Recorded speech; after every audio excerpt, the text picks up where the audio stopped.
औज़ुबिल्लाहि मिनश्शैतानिर्रजीम बिस्मिल्लाहिर्रहमानिर्रहीम। सबसे पहले मेरे तमाम मुसलमान भाइयों को मेरी जानिब से अस्सलामु अलैकुम रहमतुल्लाहि व बरकातुहू और तमाम कादियानियों के लिए हिदायत की दुआ। उम्मीद करता हूँ कि आप तमाम भाई खैर व आफ़ियत के साथ होंगे। खुदा आपको अपने हिफ्ज़ व अमान में रखे। तो जी दोस्तों, आज का हमारा मौजू है कि मिर्ज़ा ग़ुलाम अहमद कादियानी की इबरतनाक मौत। आम लोगों में उर्फ़ आम में ये बात मशहूर है कि मिर्ज़ा ग़ुलाम अहमद कादियानी टट्टी करते हुए मरा, यानी पखाना करते हुए। तो इस बात में कितनी हकीकत है? क्या मिर्ज़ा ग़ुलाम अहमद कादियानी पखाना करते हुए मरा? क्या मिर्ज़ा ग़ुलाम अहमद कादियानी इस हाल में मरा कि उसके दाखिली और ख़ारजी रास्ते में गलाज़त फंसी हुई थी? तो आज इंशाअल्लाह इस वीडियो में इंशाअल्लाह इस तमाम की तमाम जो सवालात हैं और इन तमाम बातों को एक्सप्लेन किया जाएगा। तो जी दोस्तों, हुज़ूर सल्लल्लाहु अलैहि वसल्लम के दौर से ही नबूवत के झूठे दावेदारों का सिलसिला शुरू हो चुका था और हुज़ूर सल्लल्लाहु अलैहि वसल्लम के दौर में ही असवद अंसी और मुसैलमा कज़्ज़ाब ने ही नबूवत का झूठा दावा कर दिया था। तब से ही ये सिलसिला चलता आ रहा और 1400 साल से बहुत सारे जो उनसे झूठे कज़्ज़ाब और दज्जालों ने नबूवत के झूठे दावे किए और तारीख़ गवाह है कि उन तमाम झूठे दावे करने वालों का कितना बुरा हशर हुआ, ये किसी से मख्फी नहीं है। लेकिन मिर्ज़ा ग़ुलाम अहमद कादियानी को जितनी ज़िल्लत अमेज़ मौत का सामना करना पड़ा और जितनी इबरतनाक मौत मिर्ज़ा ग़ुलाम अहमद कादियानी का मुकद्दर बनी, इससे कबल जितने भी झूठे गुजर चुके, नबूवत का झूठा दावा करने वाले गुजर चुके, किसी की भी इतनी ज़िल्लत अमेज़ और इबरतनाक मौत उसको वाक़या ना हुई। मिर्ज़ा ग़ुलाम अहमद कादियानी इस हालत में मरा कि मिर्ज़ा ग़ुलाम अहमद कादियानी के दाखिली और ख़ारजी दोनों रास्तों में गलाज़त थी। अब मेरा ख्याल इसकी वजाहत करने की ज़रूरत नहीं है कि दाखिली रास्ते से क्या मुराद है और ख़ारजी रास्ते से क्या मुराद है। मिर्ज़ा ग़ुलाम अहमद कादियानी अपने मरने से एक दिन कबल लाहौर आया और उसकी जो शैतानी तबलीगी सरगर्मियाँ थी उसको उसने किया। तो उसके बाद लाहौर आने के बाद उसका अगला उसका जो जहन था वो ये था कि सियालकोट में जाके हम जो तबलीग अपनी करें, कादियानियत की जो तबलीग थी इसका ये इसका जहन था। लेकिन इस मौका पर मिर्ज़ा ग़ुलाम अहमद कादियानी जिस रोज़ लाहौर आया तो पीर जमात अली शाह साहब ने एक पेशगोई की कि तू मिर्ज़ा ग़ुलाम अहमद कादियानी 24 घंटे में मर जाएगा। और हुआ भी बिल्कुल ऐसे कि वो मिर्ज़ा ग़ुलाम अहमद कादियानी यानी पीर जमात अली शाह साहब ने जब वो पेशगोई की तो मिर्ज़ा ग़ुलाम अहमद कादियानी 24 घंटे के अंदर अंदर जहन्नम वासिल हो गया। जबकि मिर्ज़ा ग़ुलाम अहमद कादियानी ने अपने मुताल्लिक़ भी एक पेशगोई की थी कि मैं मक्के या मदीने में मरूंगा, ठीक है। लेकिन मिर्ज़ा ग़ुलाम अहमद कादियानी लाहौर में अहमदिया बिल्डिंग में पखाना करते हुए मरा और मिर्ज़ा ग़ुलाम अहमद कादियानी की ये जो पेशगोई थी कि मैं मक्के या मदीने में मरूंगा, ये झूठी साबित हुई। और मिर्ज़ा ग़ुलाम अहमद कादियानी को झूठा साबित करने के लिए यही काफ़ी है अगरचे, लेकिन हम इस पर इक्तिफ़ा नहीं करेंगे बल्कि हम आगे और इसकी तफसील करेंगे। मिर्ज़ा ग़ुलाम अहमद कादियानी खुद लिखता है कि हमारी 100 पेशगोइयों में से अगर कोई एक भी झूठी निकली तो मैं इकरार करूँगा कि मैं काज़िब हूँ। इसी ग़ुलाम अहमद कादियानी लिखता है कि मुद्दई काज़िब की पेशगोई हरगिज़ पूरी नहीं हो सकती, यही कुरान की तालीम है और यही तौरात की तालीम है। तो मिर्ज़ा ग़ुलाम अहमद कादियानी ने जब ये पेशगोई की, झूठी निकली, मिर्ज़ा ग़ुलाम अहमद कादियानी मक्के या मदीने में नहीं मरा, तो मिर्ज़ा ग़ुलाम अहमद कादियानी खुद ही अपनी पेशगोई के मुताबिक झूठा साबित हुआ। अब मिर्ज़ा ग़ुलाम अहमद कादियानी की जब हम ये पेशगोई बयान करते हैं कि मिर्ज़ा ग़ुलाम अहमद कादियानी ने तो कहा था कि हम मक्के या मदीने में मरेंगे, लेकिन मिर्ज़ा ग़ुलाम अहमद कादियानी कहाँ पर मरा? अहमदिया बिल्डिंग में मरा। तो आगे से कादियानी हजरात इस पेशगोई की तवील करते हुए लिखते हैं कि इससे मुराद ये है कि जो मिर्ज़ा ग़ुलाम अहमद कादियानी ने ये जो पेशगोई की कि हम मक्के या मदीने में मरेंगे, तो इससे तरक्की मुराद है। तो आइए अब हम आपको दिखाते हैं। एक ही हवाले में मैं ये भी साबित कर दूंगा कि मिर्ज़ा ग़ुलाम अहमद कादियानी को मौत के वक़्त कैसी तरक्की नसीब हुई और उसकी मौत कैसे हुई, ये दोनों जो सी बातें हैं इसी एक हवाले से साबित हो जाएंगी।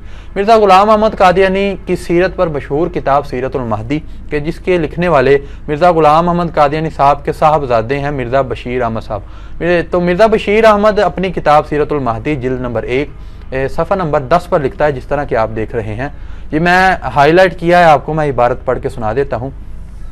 ये हज़रत मसीह मौद की वफ़ात का जिक्र आया तो वालिदा साहिबा ने फरमाया कि हज़रत मसीह मौद को पहला दस्त खाना खाने के वक़्त आया था। तो जी दोस्तों, ये तरक्की का पहला स्टेप है।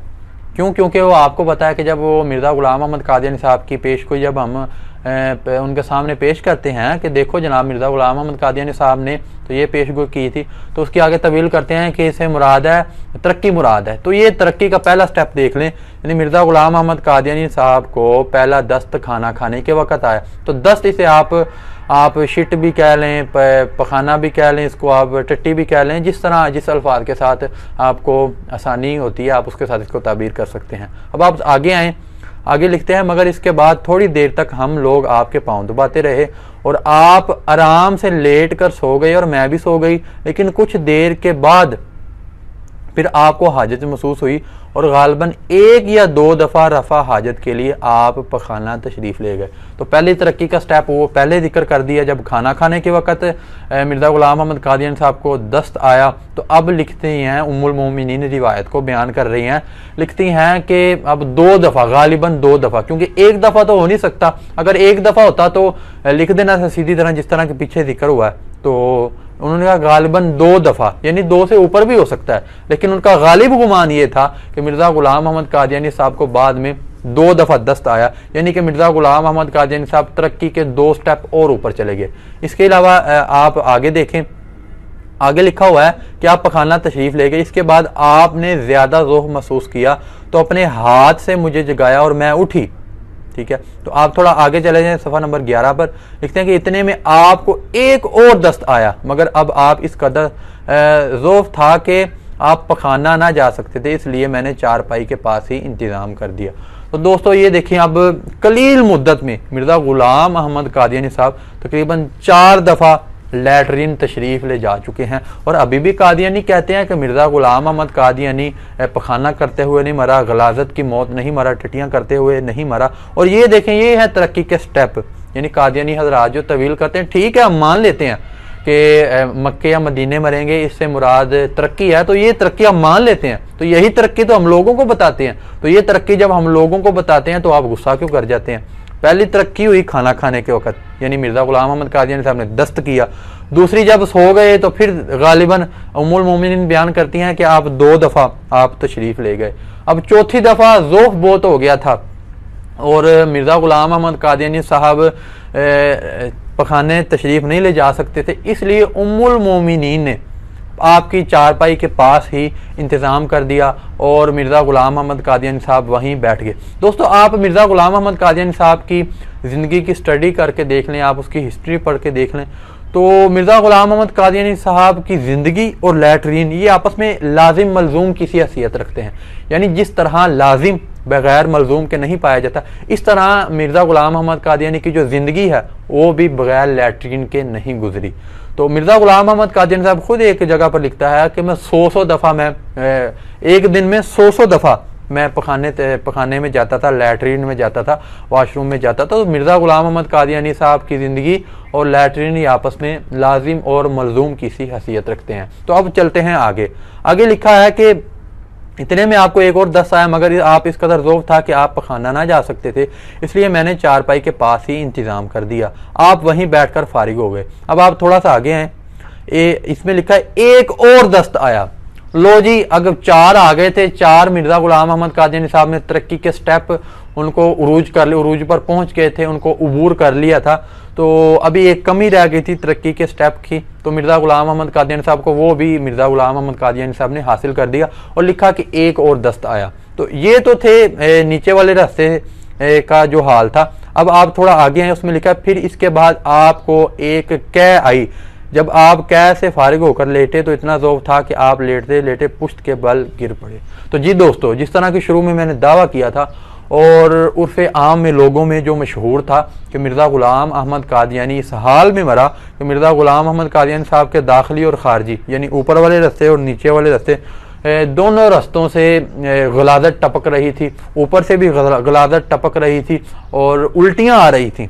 कै उर्दू में कहते हैं, उल्टियाँ भी कह लेते हैं इसको, कै आ रही थी। और मिर्ज़ा ग़ुलाम अहमद कादियानी साहब कम अज़ कम, क्योंकि यहाँ पर किताब में जो लिखा है उन्होंने तो मिर्ज़ा ग़ुलाम अहमद कादियानी साहब को तो बचाना है। इसलिए आप खुद ही सोच लें, इस मंज़र को आपने ज़हन नशीन करके आप खुद ही देख लें कि मिर्ज़ा ग़ुलाम अहमद कादियानी को उस वक़्त कितनी बदतरीन मौत का और इबरतनाक मौत का सामना करना पड़ेगा। तो जी दोस्तों, मैंने बिल्कुल मिर्ज़ा कादियानियों की किताब से इस बात को साबित कर दिया कि मिर्ज़ा ग़ुलाम अहमद कादियानी साहब लैट्रीन की मौत में मरे। यानी आम जो जब भी बंदा किसी नेक बंदे का ख़ात्मा होता है तो उसकी ज़ुबान पर कलमा तौहीद जारी होता है, अशहदु अल्ला इलाहा इल्लल्लाह अशहदु अन्ना मुहम्मद रसूलुल्लाह जारी होता है। लेकिन मिर्ज़ा ग़ुलाम अहमद कादियानी जो कि रब के महबूब का गुस्ताख था, उसका ख़ात्मा इस हाल पर हुआ कि उसके मुंह से गलाज़त टपक रही थी। तो मैं तमाम कादियानियों के लिए उनको सोचने की मैं